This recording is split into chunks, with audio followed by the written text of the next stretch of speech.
ഈ നേതൃത്വമാണ് മുന്നോട്ട് കൊണ്ടുപോകുന്നെങ്കിൽ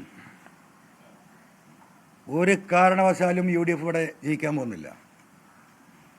കാരണം ഇത്രയൊക്കെ പ്രതിസന്ധികൾ ഉണ്ടായിട്ടും എല്ലാവരും തീരണം എന്ന് പറയുമ്പോഴും, പ്രിയപ്പെട്ട രാഹുൽ മാങ്കൂട്ടം ഇന്നലെ വന്ന് നിങ്ങൾ ക്ഷമിക്കണമെന്ന് പറയുമ്പോഴും, ഞാൻ രാഹുലിനോട് പറഞ്ഞു ഞാൻ മത്സരത്തിലുണ്ടാവില്ല,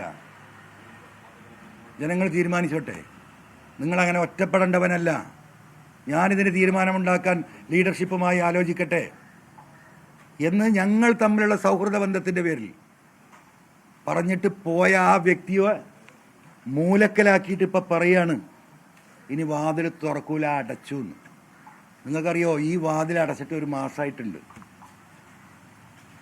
ഈ തെരഞ്ഞെടുപ്പ് വരും എന്ന് തുടങ്ങുന്ന ഘട്ടത്തിൽ ഈ വാതിൽ അടച്ചിട്ടുണ്ട്.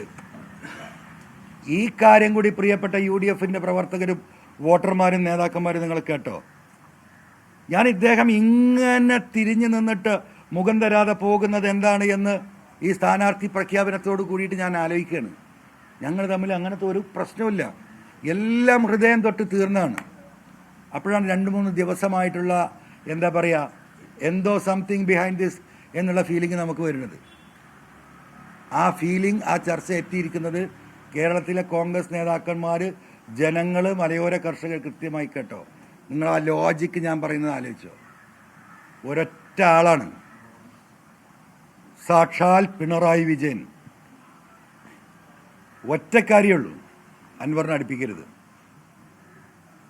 അൻവറിനെ അടുപ്പിക്കരുത്. ഇടനിലക്കാരാ സംസാരക്കാർ. അടുപ്പിച്ചാൽ എന്താ, അടുപ്പിച്ചാൽ കുഴപ്പം ഒന്ന് നോക്കണല്ലോ. ഒന്ന്, അദ്ദേഹത്തിന് വായ തുറക്കാൻ പറ്റുന്നില്ലല്ലോ പലരും. ഈ അജിത് കുമാറിനെതിരെ ഈ പോരാട്ടം നടത്തിയിട്ട് UDF നേതൃത്വം ആ സമരം ഏറ്റെടുത്തോ? ഈ പോലീസിനെതിരെ നടത്തിയ ഏതെങ്കിലും സമരം ഏറ്റെടുത്തോ? ഇപ്പം എന്താ പറയുന്നത്? LDF നേതാക്കന്മാർ അദ്ദേഹം ഉയർത്തിയ ആരോപണങ്ങളൊന്നും കഴമ്പില്ലാതെ തെളിയിക്കപ്പെടാതെ പോയി. എങ്ങനെ തെളിയിക്കുക? അന്വേഷിക്കണത് ആരാ? പിണറായിൻ്റെ പോലീസ്. അതിനൊപ്പം നിൽക്കുന്ന പിണറായിൻ്റെ മറ്റ് പോലീസിലെ വിഭാഗങ്ങൾ, വിജിലൻസ്, ക്രൈംബ്രാഞ്ച്, ഇവരല്ലേ അന്വേഷിക്കുന്നത്. ആ അന്വേഷണം തെളിയിക്കപ്പെടുമെന്ന് നിങ്ങൾക്ക് തോന്നുന്നുണ്ടോ? തെളിയിക്കപ്പെട്ടില്ല എന്ന് മാത്രമല്ല, ഞാൻ കോടതിയിൽ പോകാൻ നിൽക്കുകയാണ്, ആ സ്റ്റേജിലാണ് ഇപ്പോൾ അതുള്ളത്. തെളിയിക്കപ്പെട്ടില്ല എന്ന് മാത്രമല്ല, ഈ പറയുന്ന അജിത് കുമാറിനെ DGP ആയി പ്രൊമോട്ട് ചെയ്യാൻ കേരളത്തിൽ നിന്ന് അയച്ച ലിസ്റ്റിൽ ഈ അജിത് കുമാറിൻ്റെ പേര്, ഞാൻ വിചാരിച്ചു അദ്ദേഹം ഈ വാർത്ത കാണാതെ പോയതായിരിക്കും. ഞാൻ അദ്ദേഹത്തെ വിളിച്ചു പറഞ്ഞു, ശക്തമായി എതിർക്കണം, ഇതൊരു പൊതുവികാരമാണ്. കേരളത്തിലെ രാഷ്ട്രീയം ചർച്ച ചെയ്യപ്പെടുന്ന അജിത് കുമാറിൻ്റെ ഈ വിഷയത്തിലാണ്. പക്ക നമ്പർ 1 ഫ്രോഡ് RSS. നിങ്ങൾ പ്രതികരിക്കണം പ്രതിപക്ഷ നേതാവേ.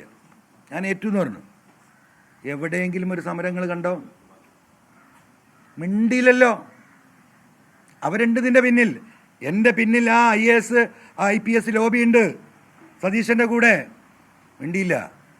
3 ദിവസം കഴിഞ്ഞ് ഈ തോന്നിവാസം മുഴുവൻ ഇവിടെ നടത്തി.